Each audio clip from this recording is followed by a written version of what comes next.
Bienvenidos al curso de Comunicación y Lenguaje. Estamos iniciando la cuarta unidad.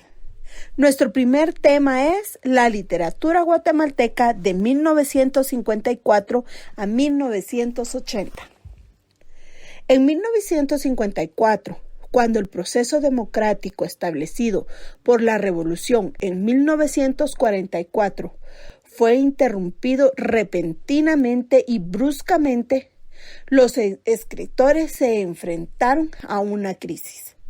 Escribir desde el exilio, o sea, de fuera de su país, o tenían que hacer resistencia a los políticos. Durante todo el siglo XIX y el siglo XX, los escritores y los intelectuales fueron el epicentro de la vida política del país. La contrarrevolución y el régimen militar impuesto ese año desplazó a los intelectuales e impuso una forma de gobierno que se servía de una brutalidad para el Estado. Los escritores fueron partícipes activas de la vida pública del país y entonces fueron expulsados al régimen o al exilio. O sea que fueron enviados fuera de su país para que no pudieran hacer nada en ese tiempo por el país. Miguel Ángel Asturias en 1954 servía como embajador de Guatemala en Francia. Y entonces el dictador Carlos Castillo Armas ordenó anular los pasaportes de los diplomáticos del gobierno de Jacobo Arbenz. En la década de 1960, Miguel Ángel Asturias vivió entre México y Argentina.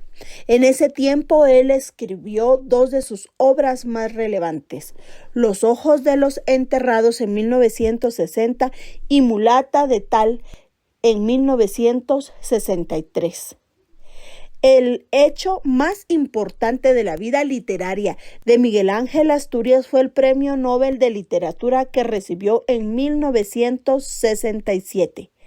Y en 1960 se libraba una de las guerras civiles más crueles de la región. En ese mismo tiempo, hubo un joven en Guatemala llamado Otto René Castillo. Él era un joven estudiante universitario y poeta. Él fue asesinado. Otto René Castillo tuvo siempre una convicción clara en contra de los regímenes totalitarios. Luego del golpe de Estado de 1954, vivió varios años en el exilio, o sea, fuera del país. Después él regresó a Guatemala para estudiar Derecho en la Universidad de San Carlos de Guatemala. Un año después, debido a su brillante desenvolvimiento, él tuvo una beca en Alemania, donde vivió un tiempo. Otto René Castillo regresó a Guatemala en 1966 y murió el 17 de marzo de 1967.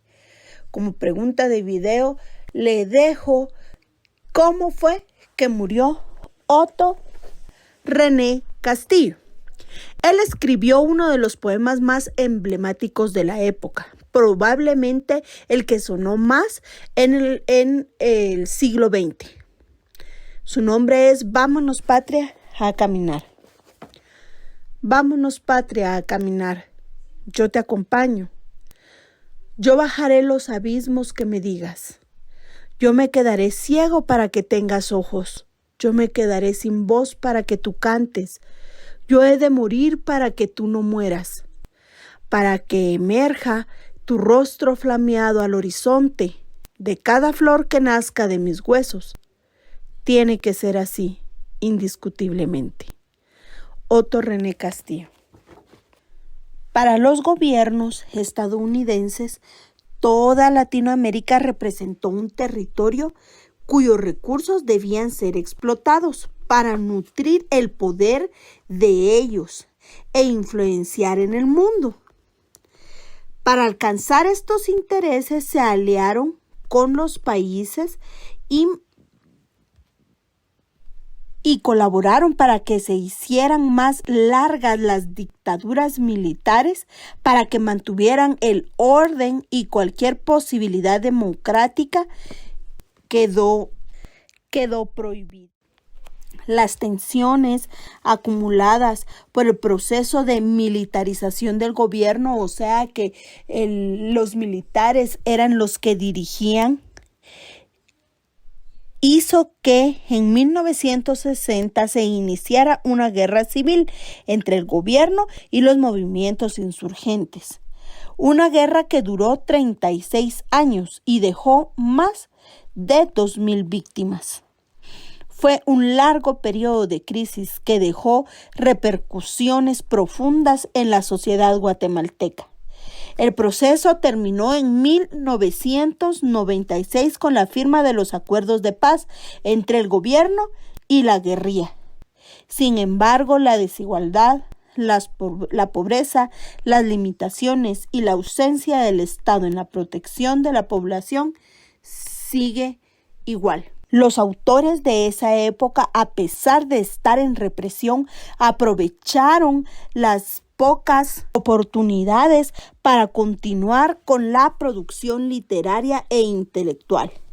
La década de 1970 comenzó con la muerte de Miguel Ángel Asturias en Madrid de 1974, quien estaba exiliado, a quien no permitieron regresar a su país. Termina con la publicación de Lo demás es silencio en 1978. De Augusto Monterroso, también, que tenía un estilo literario guatemalteco. En esa década también fueron publicados 2 textos que destacan por su carácter: